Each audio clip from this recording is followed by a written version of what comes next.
Hello friends, how are you? कैसे हैं आप सब? स्वागत है आपका अपने ही चैनल मीडू स्टडी में। मैं हूं आपका दोस्त आशुतोष, आई एम इंदौर से। एंड जैसा कि आप सब जानते हैं, मीडू स्टडी में है ये है आपकी अपनी CAT 21 dream I am series जिसमें 75 डेज एंड 75 वीडियोज़ में हम कर रहे हैं कॉम्प्रिहेंसिव कवरेज कैट की। दोस्तों, जैसा कि हमने आपको कल बताया था कि कोऑर्डिनेट ज्योमेट्री जो हमने कल टॉपिक शुरू किया था, उसके कॉन्सेप्ट्स को समझा था, फॉर्मूलाज को जाना था। आज उसी के ऊपर नेक्स्ट वीडियो आ रही है, प्रैक्टिस वीडियो। कल की वीडियो 64 में हमने कोऑर्डिनेट ज्योमेट्री के बेसिक्स को जाना और आज उसके क्वेश्चंस को प्रैक्टिस करेंगे। तो चलिए स्टार्ट करते हैं कोऑर्डिनेट ज्योमेट्री की सेकंड वीडियो एंड करते हैं कुछ क्वेश्चंस को प्रैक्टिस। तो सबसे पहला क्वेश्चन है, what is the distance between the points A this and B this. तो हमने कल देखा था ना, अगर हमारा पहला पॉइंट हो x1 y1 एंड दूसरा पॉइंट हो x2 y2, तो उस केस में डिस्टेंस क्या होता है? x2 minus x1 whole square plus y2 minus y1 whole square under the root, ये हमारा डिस्टेंस होता है। तो सिंपली इस फॉर्मूला में ही वैल्यूज़ को पुट करना है। इस फॉर्मूला में वैल्यूज़ को पुट करेंगे तो वैल्यूज़ क्या आएंगी? -2 -3 whole square plus -7 -8 whole square और इस चीज़ का स्क्वायर रूट। ये हमारा फॉर्मूला हो गया डिस्टेंस फॉर्मूला को यूज़ करते हुए। इसको सॉल्व करेंगे तो हमारा जो वैल्यू आएगा वो आ जाएगा 5 स्क्वायर रूट 10। सॉल्यूशन कैलकुलेशन वाला पार्ट मैं नहीं कर रहा हूँ, फिर भी अगर आपको ना हो तो आप प्लीज़ कमेंट सेक्शन में बताइएगा, हम इसको सॉल्व भी कर देंगे। करेक्ट ऑप्शन है ऑप्शन नंबर सी। चलते हैं नेक्स्ट पे। हमें 3 लाइंस गिवन है और हमें बताना है कि do they form a triangle, perpendicular है, पैरेलल है या कोइंसिडेंट है। तो पहले कल हमने बात की थी पैरेलल कब होती हैं लाइंस? पैरेलल तब होती हैं जब उनका स्लोप जो है वो सेम हो। परपेंडिकुलर कब होती हैं? परपेंडिकुलर तब होती हैं जब उनका स्लोप का प्रोडक्ट जो है -1 हो। और कोइंसिडेंट कब होती हैं? जब एक पॉइंट उनको सेटिस्फाई करे। ठीक है, तो इसमें हिट एंड ट्राई से तीनों चीज़ों को ट्राई कर लेते हैं। सबसे पहले इस लाइन को जो है आप लिखिए y = mx + c की फॉर्म में। ठीक है, तो पहली लाइन क्या बन जाएगी हमारी? जो फर्स्ट इक्वेशन है, पहली इक्वेशन क्या बन जाएगी? y इधर वैल्यू लेके जाएंगे तो 5/3 आएगा। तो 5/3 -2x/3, ये हो गई हमारी इक्वेशन नंबर 1। ऐसे ही सेकंड इक्वेशन को हम इस फॉर्म में लिखेंगे तो क्या आएगा? 5x + 7 + 2/7। और थर्ड लाइन क्या आएगी? 9x/5 - 4/5। ये हमारी तीनों लाइन्स आ जाएंगी y = mx + c के फॉर्म में। और स्लोप सब क्या हो गए हमारे? तीनों स्लोप्स क्या हो गए? इनसे आप चेक करेंगे तो -2/3 पहली लाइन का स्लोप है, 5/7 दूसरी का स्लोप है, 9/5 तीसरी का स्लोप है। अब देखिए, स्लोप किन्हीं का भी सेम नहीं है तो पैरेलल नहीं हो सकती, प्रोडक्ट -1 नहीं है तो परपेंडिकुलर भी नहीं हो सकते। अब कोइंसिडेंट के लिए चेक कर लेते हैं, तो एक हाइपोथेटिकल पॉइंट ले लेते हैं 1,1, बिल्कुल सिंपल वाला। इसको तीनों में सब्स्टिट्यूट कीजिए। 2 + 3 5 -5 = 0 सेटिस्फाई कर रहे हैं। 5 - 7 + 2 तो +7 - 7 सेटिस्फाइड। 9 - 5 - 4 9 - 9 0 सेटिस्फाई। तो एक पॉइंट है 1,1 वो सेटिस्फाई कर रहे हैं, तो कोइंसिडेंट है एंड ऑप्शन नंबर डी हमारा करेक्ट आंसर है। चलते हैं अपने नेक्स्ट क्वेश्चन पे दोस्तों, क्वेश्चन नंबर 3 पे। थर्ड क्वेश्चन हमें क्या कह रहा है? Area of a triangle whose तीनों वर्टिसेस गिवन है। ठीक है, तो अब इसको जो हमें काम करते हैं, अब मान लीजिए ये 0,0 हमने इस पॉइंट को माना। ठीक है, पहला वर्टेस। अब आप इसमें a = 0 एक वैल्यू लेट कर लीजिए। तो पहला पॉइंट क्या आ जाएगा? 1,1। दूसरा क्या आ जाएगा? 0,0 और तीसरा क्या आ जाएगा? 2,0। ठीक है, अब इसमें एरिया हमें निकालना है, तो एरिया हम निकालेंगे तो लेट a0, ये तीनों अपना आ गया। अब इसकी आप फिगर ड्रॉ कीजिए। 0,0 को पॉइंट हमारा ओरिजिन ही होता है, एक पॉइंट उसके स्ट्रेट अवे लाइन में है 2,0 और 1,1 कहाँ आएगा? इससे ऊपर यहां कहीं आएगा। करेक्ट, इस तरीके से आएगा 0 0 2 0 1,1। ये आप देखेंगे तो चेक करेंगे तो 90 डिग्री बनेगा। तो हमारा half into base into height होता है तो हमारा बेस कितना है, बेस इंटू हाइट 2 इंटू 1 हो गया, ये इक्वल टू 1 आ गया। तो आप देखिए ये जो एरिया निकल के आ रहा है ये इंडिपेंडेंट ऑफ ए इसमें आ ही नहीं रहा, तो आप ए की कोई भी वैल्यू लेंगे आंसर आपका 1 ही आएगा, which is option number B, वो हमारा करेक्ट आंसर है। चलते हैं अपने नेक्स्ट क्वेश्चन पे, क्वेश्चन नंबर 4 पे।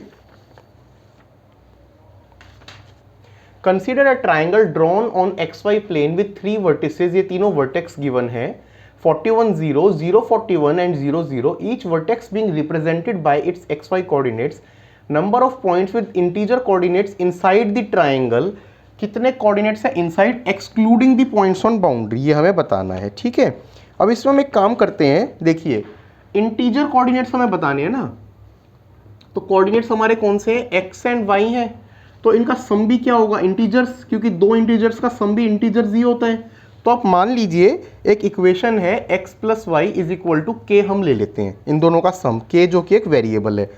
अब के कोई भी वैल्यू ले सकता है, कौन सी वैल्यूज ले सकता है, 41 नहीं ले सकता, 1 to 40 वो वैल्यूज ले सकता है, जैसा कि हमें क्वेश्चन में गिवन है। अब हम वैल्यू को पुट करके देखते हैं। सबसे पहले आप रखिए k इज इक्वल टू 40, तो इस केस में क्या क्या सॉल्यूशन पॉसिबल है, k 40 कैसे हो सकता है, हमारा पॉइंट कौन सा आएगा 1,39, x को 1 रखिए, y को 39 रखिए, 2,38, 3,37, इस तरीके से रखते जाइए, और लास्ट में 39,1। टोटल आपके कितने पॉइंट्स ऐसे आ जाएंगे, आपके टोटल 39 पॉइंट्स आ जाएंगे पहले वाले से। दूसरा आप करेंगे तो उससे कितने आ जाएंगे, 38 आ जाएंगे, फिर 37 आ जाएंगे, ऐसे ऐसे करके लास्ट में आपके 1 तक जो है आपकी टोटल वैल्यूज आएंगी। अब ये क्या हो गया, आपका फर्स्ट n नेचुरल नंबर्स का सम है, जहाँ पे आपका n कितना है 39, तो उसका फॉर्मूला क्या होता है n into n plus 1 by 2, तो ये कितना हो गया 39 into 40 by 2, which is equal to 780। Option number B हमारा करेक्ट आंसर है। देखा आपने कैसे इंटीजर वाले क्वेश्चन को भी इजीली सॉल्व किया जा सकता है। चलते हैं अपने नेक्स्ट क्वेश्चन पे, question number 5। To lines P and Q intersect at point 32 in xy plane, slope of line P is 45 degrees and line Q is parallel to the x axis। ठीक है, what is the area of the triangle formed by PQ and a line perpendicular to P passing through the point 5,4। अब ये हमारा जो है coordinate axis है। ठीक है, अब इसमें क्या कह रहा है, two lines P and Q intersect at point 3,2 in the plane. अब मान लीजिए हमारा 3,2 कहाँ आएगा, देखिए इसमें हम मार्किंग करते हैं 1 2 3 4 इस तरीके से, और इधर भी 1 2 3 4।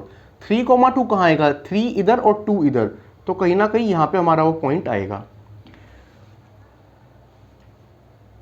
Slope of P is 45 degrees and Q is parallel to x axis. Q x axis के पैरेलल है, तो Q मतलब x एक्सिस के पैरेलल होने का मतलब Q यहां से पास कर रही है, ये हो गई हमारी लाइन नंबर Q। ठीक है, और ये हमारा 3,2 पॉइंट है। करेक्ट दोस्तों। अब slope of line P is 45 degrees to line Q and parallel to Q parallel है, इसका स्लोप 45 डिग्रीज है, तो P मतलब इससे जो है 45 डिग्रीज का एंगल बनाते हुए और निकल रही है कहीं ना कहीं इस तरीके से। ठीक है, ये पॉइंट कुछ भी हो सकता है, इस पॉइंट पे आप कंसीडर मत कीजिए, हमारा जो मेन कंसर्न है वो इस एंगल से 45 डिग्री से। और इसके बाद वो क्या कह रहा है, area of triangle formed by P Q and a line perpendicular to P passing through point 5,4। अब 5,4 कहाँ होगा, 1 2 3 4 5, 1 2 3 4 कहीं ना कहीं यहाँ पॉइंट होगा। ठीक है, इस पे परपेंडिकुलर, इस वाले पे मतलब 90 डिग्री। तो ये जो हमारा ट्रायंगल बना ना ये वाला, मैं उसको थोड़ा शेड करके आपको बता देता हूँ। इस ट्रायंगल का हमें क्या बताना है, इसका हमें एरिया निकालना है। तो अब इसका एरिया हम लोग कैसे निकालेंगे, इस फिगर को आप देखिए, ये एंगल तो हमारा 45 डिग्री है, हमने बात कर ली। अब इसकी लेंथ क्या होगी, ए बी जो हमारी इस ट्रायंगल में शॉर्ट ट्रायंगल की अगर हम बात करें तो ये हमारा पॉइंट मान लीजिए ए है, ये बी है, ये सी है। तो इस केस में ए बी की लेंथ क्या होगी, ए बी की लेंथ हो जाएगी square root 5 minus 3, distance formula use कर रहा हूं मैं, डिस्टेंस फॉर्मूला यूज करते हुए वो आ गया आपके 2√2 यूनिट्स। ठीक है, तो AC भी उसके इक्वल हो गया tan 45 की वजह से। तो रिक्वायर्ड एरिया क्या हो गया, half into base into height. ठीक है,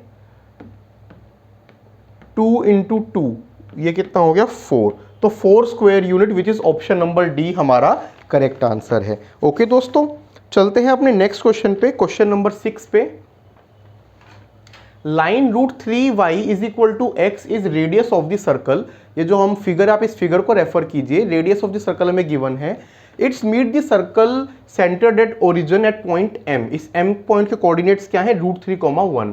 if PQ is the tangent, ये टेंजेंट है, find the length of PQ। PQ की लेंथ हमें निकालनी है, ठीक है। अब PQ जो है वो टेंजेंट है, वो इस पर परपेंडिकुलर है, ठीक है। लाइन हमारी कौन सी है, y is equal to x upon √3, वो भी हमें क्वेश्चन में गिवन है, ठीक है। √3y is equal to x को हम y is equal to x upon √3 लिख सकते हैं। तो अब निकालते हैं हम सबसे पहले स्लोप। स्लोप ऑफ PQ कितना हो जाएगा, स्लोप ऑफ PQ हो जाएगा -1 upon 1/√3 which is equal to -√3। अब let the equation of PQ, तो PQ की इक्वेशन आप लेट कर लीजिए, y is equal to -√3x plus c। ये हम लोग ने लेट कर ली इसकी इक्वेशन। अब पॉइंट M देखिए, ये वाला पॉइंट M है। पॉइंट M पे क्या है, पॉइंट M पे x जो है वो √3 है, y इक्वल टू 1 है पॉइंट M पे। इन वैल्यूज को इस इक्वेशन में पुट कीजिए, तो उससे हमें सोल्व आ जाएगा, c की वैल्यू 4 निकल के आ जाएगी। आप इसको निकाल के देख लीजिएगा, कोई कंफ्यूजन हो तो बताइएगा। तो इससे हमें पता लग गया कि इससे हमें पता लग गया कि हमारी जो इक्वेशन है वो क्या है, y is equal to √3x minus √3x plus 4। ये हमारी y की स्टैंडर्ड इक्वेशन हो गई। अब इस इक्वेशन को आप यूज़ कीजिए। अब ये जो P पॉइंट है, इस P पॉइंट पे 0,4 और कोऑर्डिनेट्स Q के निकाल लीजिए, P के निकाल लीजिए, वो निकलेंगे 0,4 इसी इक्वेशन को यूज़ करते हुए, और Q के निकलेंगे 4/√3, 0। ये हमारे निकलेंगे Q के। अब इसको आप सॉल्व करेंगे तो हम PQ की ये 2 पॉइंट्स हो गए, डिस्टेंस फॉर्मूला लगाइए। तो डिस्टेंस फॉर्मूला को लगाने से जो हमारी वैल्यू आ जाएगी वो आ जाएगी 8/√3, जो कि है ऑप्शन नंबर डी। तो देखिए क्वेश्चन में भले इसको स्क्वायर फॉर्म में दे, सर्कल, ट्राइंगल, कुछ भी, simple distance formula and simple slope वाले कॉन्सेप्ट्स को लगा के आप सॉल्व कर सकते हैं। तो जो हमने कल की वीडियो में कॉन्सेप्ट फॉर्मूलाज यूज किए थे, वही यूज करते हुए आप कोऑर्डिनेट का कोई भी क्वेश्चन कर सकते हैं। अपनी कल की वीडियो में फ्रेंड्स हम लॉजिकल का एक टॉपिक करेंगे जो कि सिलोजिज्म्स, बड़ा ही इंटरेस्टिंग है, मजेदार टॉपिक है। आपको हमारी आज की वीडियो कैसी लगी प्लीज बताइएगा। एंड कोऑर्डिनेट ज्योमेट्री में कोई भी आपको डाउट हो किसी भी क्वेश्चन में या किसी कॉन्सेप्ट में, तो आप हमारी मेल आईडी meeru.study@gmail.com पे हमें लिख सकते हैं या फिर कमेंट सेक्शन में बता सकते हैं। आपको हमारा कंटेंट अच्छा लग रहा हो तो प्लीज़ दोस्तों लाइक कीजिए, शेयर कीजिए, सब्सक्राइब कीजिए। Thank you, take care, good day.